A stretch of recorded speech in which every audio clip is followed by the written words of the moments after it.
5 begal sadis ditembak polisi. 4 mahasiswa ditabrak truk.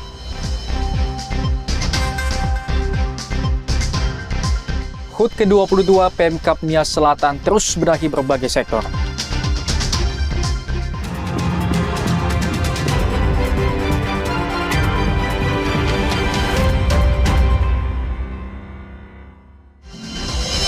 Halo, selamat pagi saudara. Kompas Sumut hari ini hadir dengan beragam informasi penting dan menarik dari Sumatera Utara. Selain 3 sorotan tadi, sejumlah informasi lain akan kami sajikan dalam Kompas Sumut. Bersama saya Emir Syapurba, inilah Kompas Sumut selengkapnya di Kompas TV, independen terpercaya.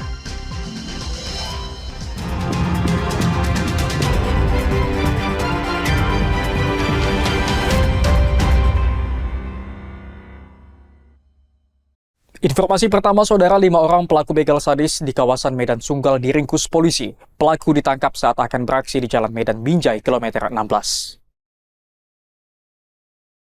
Ini adalah rekaman CCTV yang merekam detik-detik pembegalan sepeda motor terhadap korban di Jalan Lintas Medan Binjai, kilometer 16 pada pertengahan Juli lalu. Dalam rekaman terlihat pelaku sengaja menabrakkan sepeda motornya hingga menyebabkan korban terjatuh. Saat korban terjatuh, salah satu pelaku juga sempat melindas korban hingga menyebabkan kaki korban patah dan pingsan. Berbekal rekaman CCTV ini, petugas unit reskrim Polsek Sunggal kemudian mengungkap keberadaan pelaku dan meringkusnya. Pelaku ditangkap di sekitar lokasi kejadian. Saat itu pelaku sedang mempersiapkan kendaraan dan senjata tajam untuk melancarkan aksinya. Kapolres Tabes Medan, Komisaris Besar Polisi Gideon Arif Setiawan menyebut pelaku tercatat sudah 4 kali melakukan kejahatan serupa. Mereka menjadikan Jalan Medan Binjai kilometer 16 sebagai tempat mereka beraksi. Pelaku juga memiliki peran yang berbeda-beda seperti membuat rencana, eksekutor, hingga yang bertugas untuk membawa kabur sepeda motor. Pelaku terpaksa dilumpuhkan karena melawan petugas. Ini kelompok ini sudah melakukan 4 TKP ya Pak Kapolsek ya, 4 TKP dan kebanyakan di jalan yang sekarang kita lintas Medan Binjai ini yang kita berada sekarang ini. Sasarannya adalah sepeda motor, kemudian modusnya menggunakan senjata tajam, dan yang paling terakhir kejadian tanggal 10 Juli sampai korban atas nama Gilang tadi kita sudah bertemu juga, terjatuh dan pingsan. Lokasi yang sepi dan minimnya lampu penerangan jalan menjadi salah satu faktor lokasi tersebut dijadikan pelaku tempat pembegalan. Ferry Irawan, Kompas TV, Medan, Sumatera Utara. Saudara, personil Direktorat Reserse Narkoba Polda Sumatera Utara menggerebek markas salah satu ormas di Kota Medan yang menjadi tempat pembuatan narkoba. 2 pelaku diringkus sedangkan bandar yang merupakan ketua ormas tewas usai melompat ke sungai. Penggerebekan narkoba di Kota Medan menyasar ke markas salah satu ormas di Jalan Kantil, Kota Medan. Saat penggerebekan Jumat malam, terdapat 3 pria berada di dalam markas ormas ini. Namun satu di antaranya, yakni SS, melarikan diri dengan cara melompat ke sungai yang berada persis di belakang markas ormas yang dipimpinnya. Namun naas, keesokan harinya, SS yang diketahui merupakan ketua subrayon Ormas Kelurahan Hamdan, Medan Maimun, ditemukan mengapung di sungai dalam kondisi tidak bernyawa. SS merupakan bandar narkoba yang jadi target polisi dan diketahui kerap memproduksi pil ekstasi di dalam markas ormas. Direktur Reserse Narkoba Polda Sumatera Utara Komisaris Besar Polisi Jian Calvin Simanjuntak bilang saat penggerebekan ditemukan 94 butir pil ekstasi yang baru diproduksi dan siap untuk diedarkan. Selain itu ditemukan bahan baku dan alat yang digunakan untuk membuat narkoba. Dari prarekonstruksi yang digelar, pelaku kabur saat penggerebekan dan sempat menabrak sejumlah sepeda motor yang parkir di sekitar lokasi sebelum akhirnya melompat ke sungai. Tersangka 3RR lari menuju arah tepi sungai dengan melewati salah satu warung di samping kantor ini dengan menabrak beberapa motor yang diparkir milik warga. Difaktakan juga dengan adanya CCTV demikian. Jadi CCTV juga udah kita amankan, kita sita. Dilihat jelas terang benderang tersangka 3RR lari sampai dengan menabrak kendaraan motor roda 2 dan jatuh. Temuan ketiga adalah difaktakan tersangka 3RR melompat, tadi mungkin sudah kesana, di tepian sungai yang ada. Polisi kini tengah mendalami keterangan dua pelaku yang diduga merupakan kaki tangan pelaku utama dalam praktek home industri narkotika jenis pil ekstasi ini. Ketika pelaku disebutkan merupakan residivis dan sudah 3 bulan menjalankan praktik pembuatan ekstasi. Ferry Irawan, Kompas TV, Medan, Sumatera Utara. Saudara, seorang nenek berusia 72 tahun di Medan menjadi korban pembunuhan dan perampokan yang dilakukan teknisi kamera CCTV di rumahnya. Korban dibunuh karena tidak memberikan pinjaman uang. Ini adalah rekaman video amatir yang direkam petugas Satreskrim Polrestabes Medan saat menangkap RL di Kecamatan Batang Toru, Tapanuli Selatan. RL alias Iwan merupakan pembunuh sekaligus perampok nenek Amima Agama yang ditemukan tak bernyawa di rumahnya 19 Juli lalu. Selain dibunuh, harta korban juga dibawa kabur, diantaranya uang tunai beragam mata uang senilai 30 juta rupiah dan puluhan perhiasan emas yang nilainya mencapai 100 juta rupiah. Ketika ditangkap, mayoritas barang bukti masih ditemukan dari tangan pelaku, namun pelaku mengaku sebagian sudah sempat digunakan untuk keperluan pribadinya. Kapolres Tabes Medan Komisaris Besar Polisi Gideon Arif Setiawan menyebut korban dan pelaku saling kenal. Pelaku tega membunuh korban karena korban enggan memberikan pinjaman uang sebesar 3 juta rupiah. Kemudian ada komunikasi antara tersangka dengan korban tentang peminjaman uang. Kemudian tersangka merasa tidak diberikan pinjaman, kemudian tersangka melakukan tindak pidana pembunuhan maupun mengambil barang-barang milik korban. Saat kejadian, suami pelaku berada di rumah, namun tak kuasa mencegah perbuatan pelaku karena korban dan sang suami sudah berusia lanjut. Dalam kasus ini, pelaku terancam penjara seumur hidup, dijerat dengan pasal berlapis, mulai dari perampokan hingga pembunuhan. Ferry Irawan, Kompas TV, Medan, Sumatera Utara.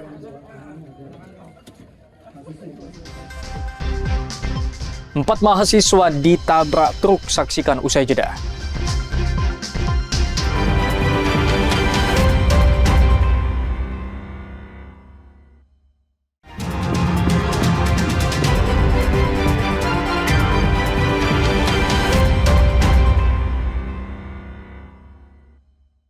Masih bersama saya, Emir Syapurba dalam Kompas Sumut. Saudara, menghindari jalan berlubang, 2 orang mahasiswa kuliah kerja nyata atau KKN di Kabupaten Batubara alami kecelakaan dan meninggal dunia. Becak bermotor yang mereka tumpangi tabrakan dengan truk tabung gas.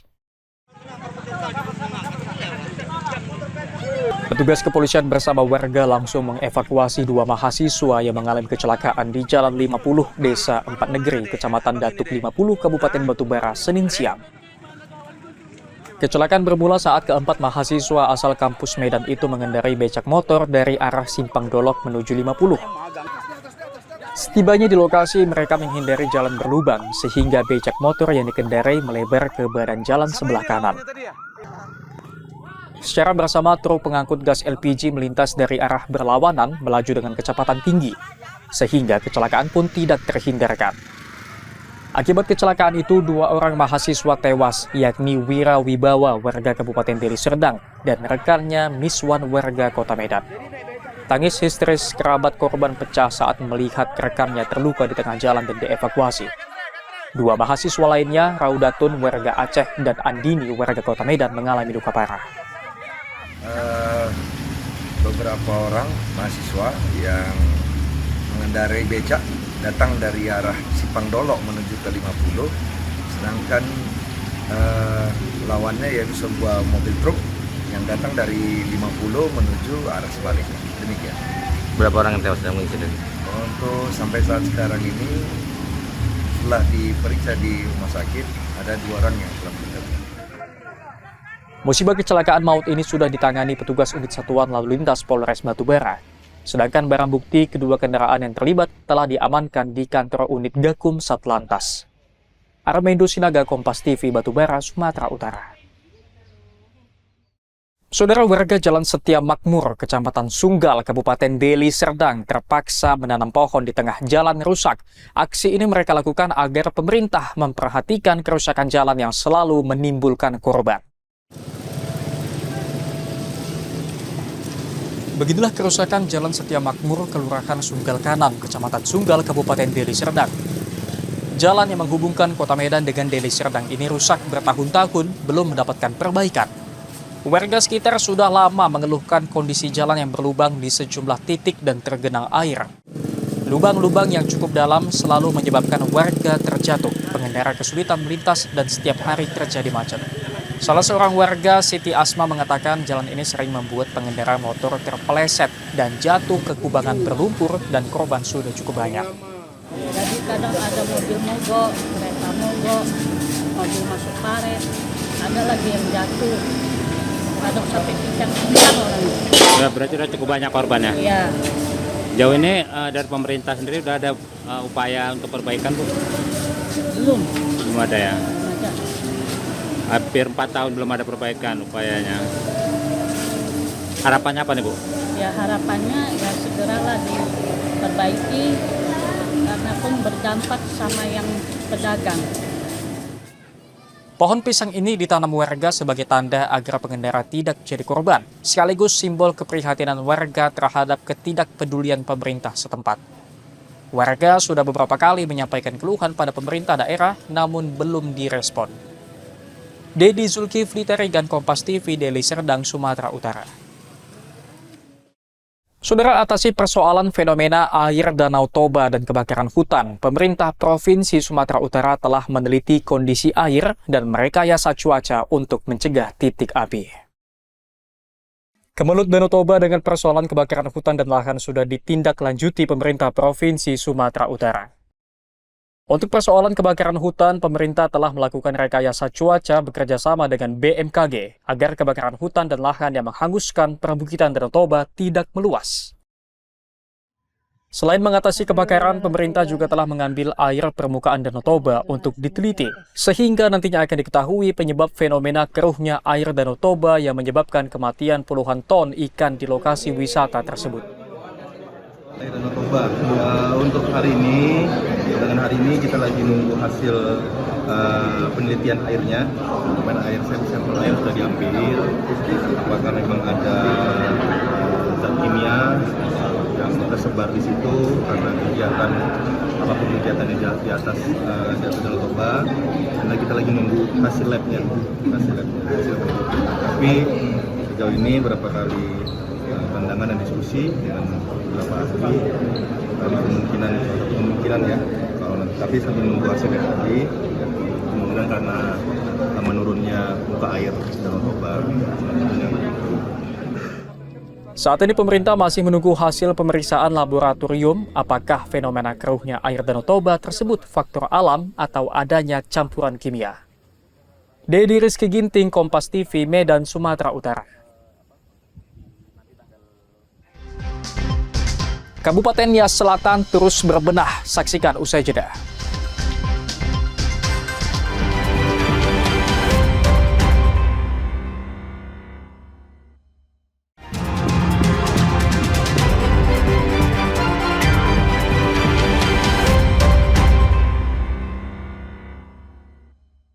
Masih bersama saya Emir Syahpurba dalam Kompas Sumut. Saudara, sebuah pulau kecil di bagian utara kota Medan menjadi rumah ribuan burung endemik dan burung migran dari belahan bumi utara.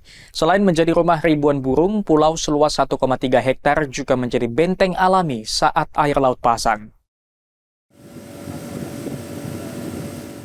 Berada di bagian utara kota Medan, tepatnya di seberang Laut Belawan, Pulau Burung menjadi persinggahan banyak burung. Tidak hanya burung endemik Sumatera, melainkan burung migran dari belahan bumi utara. Terdapat 2 spesies burung migran yang terdata di Pulau Burung, seperti burung gajahan benggala yang berasal dari Rusia atau belahan bumi bagian utara dan burung trinil.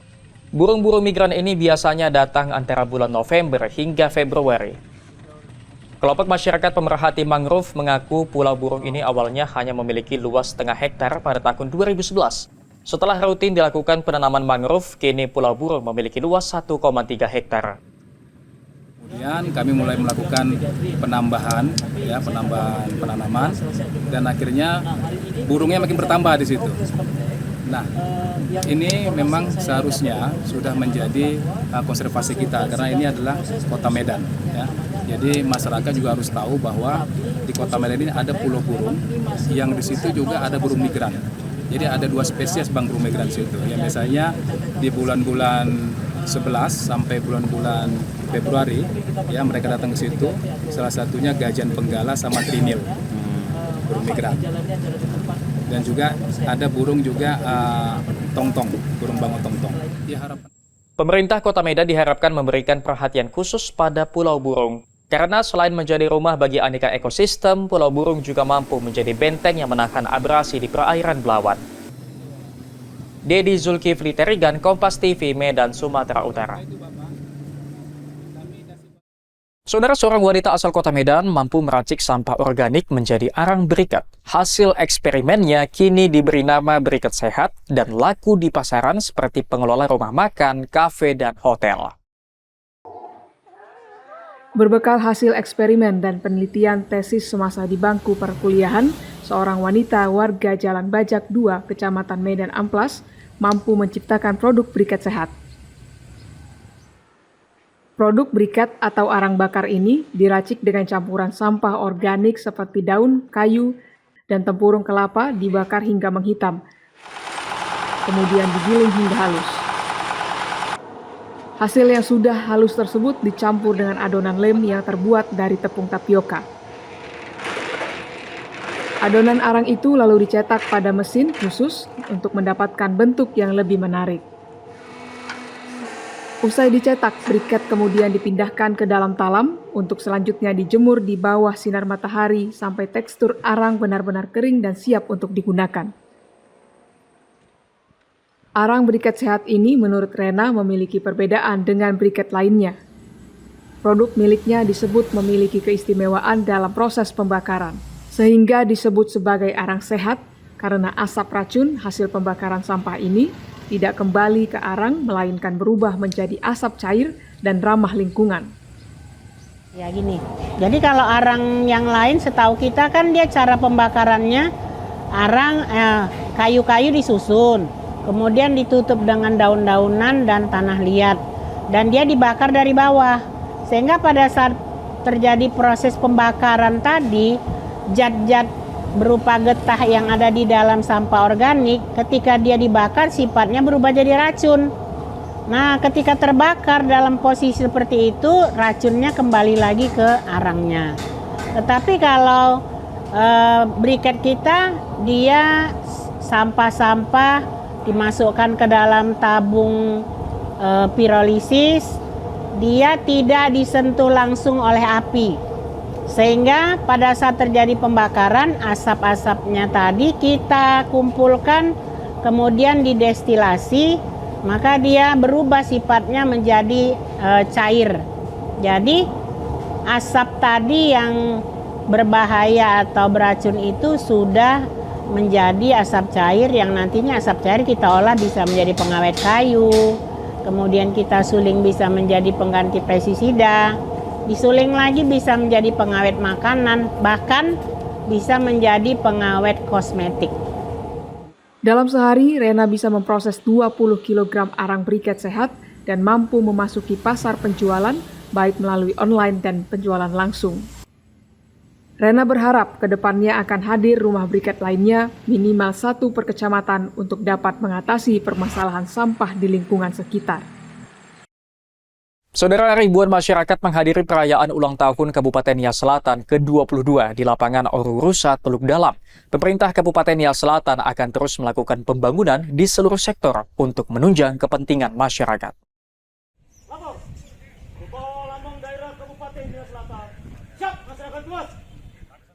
Mengusung tema Mari Kita Bangun Daerah Kita, Nia Selatan Rumah Kita, perayaan ulang tahun ke-22 Pemekaran Nia Selatan berlangsung meriah dan dihadiri sejumlah tamu undangan dan ribuan masyarakat.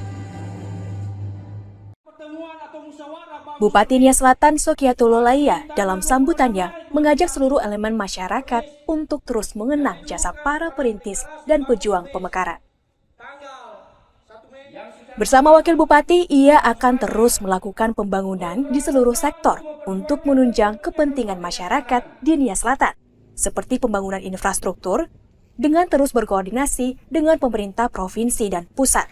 Selain itu, pemerintah Kabupaten Nia Selatan terus memperluas lokasi-lokasi pengurusan administrasi kependudukan masyarakat. Wakil Bupati Nia Selatan, Yusuf Nahe, menekankan pentingnya momen perayaan hari ulang tahun ini sebagai ajang pelestarian budaya dan promosi wisata.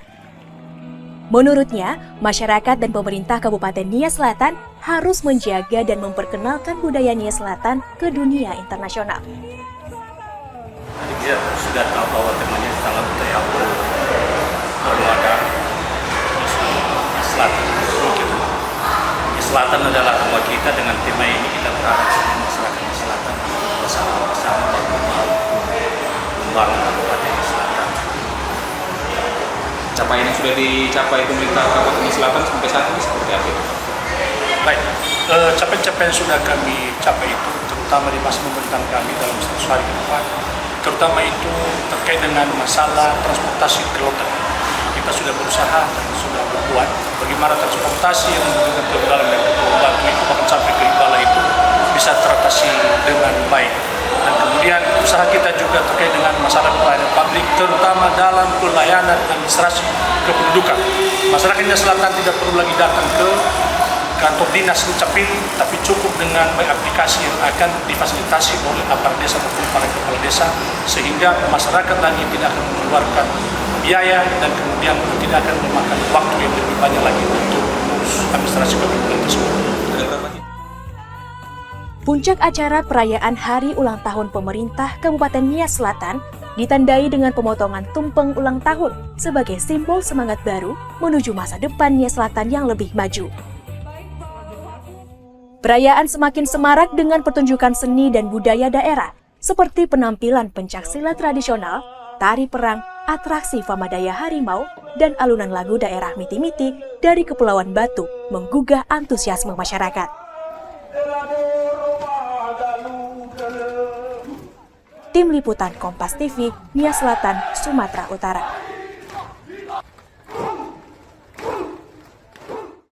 Sampai di sini Kompas Sumut hari ini. Anda bisa menyimak video tayangan kami di kompas.tv atau menyaksikan secara langsung via streaming di kompas.tv/live. Kami undur diri, tetap saksikan rangkaian program berita di Kompas TV, independen, terpercaya.